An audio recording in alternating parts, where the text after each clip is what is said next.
Pastor Volodymyr Kunets couldn't be prouder of his country's new leader. He is a born-again Christian and loves God. For several years, Alexander Turchinov, Ukraine's interim president, has attended Kunets' church in Kiev and serves as deacon. It is very rare, not just for Ukraine, but the entire region, for a Baptist Christian to run the country. Turchinov recently told a Christian magazine that God is working in his country.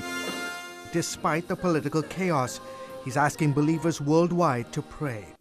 I'm so glad he's been given such a position, but from another perspective, it is very scary because we are experiencing very difficult times. We are bankrupt as a nation, and there are many enemies who don't want to see Ukraine do well.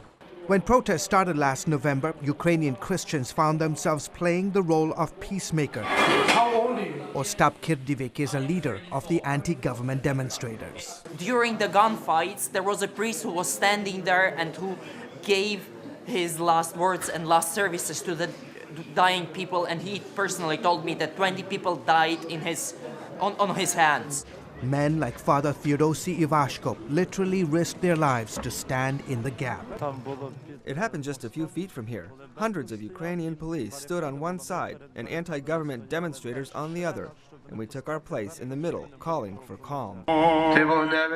Victoria Semenikina traveled to Maidan, ground zero of the mass demonstrations, to pray for families that lost loved ones.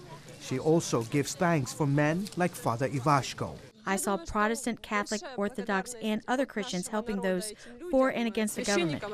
These men and women are also heroes, as much as those who gave their lives for freedom. For months here on Maidan, the Ukrainian church across denominations played the role of peacemaker. Today, it's preaching a message of reconciliation. We are preaching this message in almost every service and encouraging people to demonstrate in practical ways how we can help heal our nation. Parliament member and well-known Christian Alexander Dubovoy says his country has a small window of opportunity to get things right or else. People are clearly not happy, but we cannot overcome evil with evil. We have to be more forgiving. Days after the massacre that killed more than 100 and injured some 600 others, Larissa Litvin's church erected this tent for counseling. So many people have come for prayer. Entire families with children are coming and asking how they can help move our country forward after all the violence and bloodshed. This is a critical moment for us. One that Litvin and believers here say must be covered in prayer and forgiveness. George Thomas, CBN News, Kiev, Ukraine.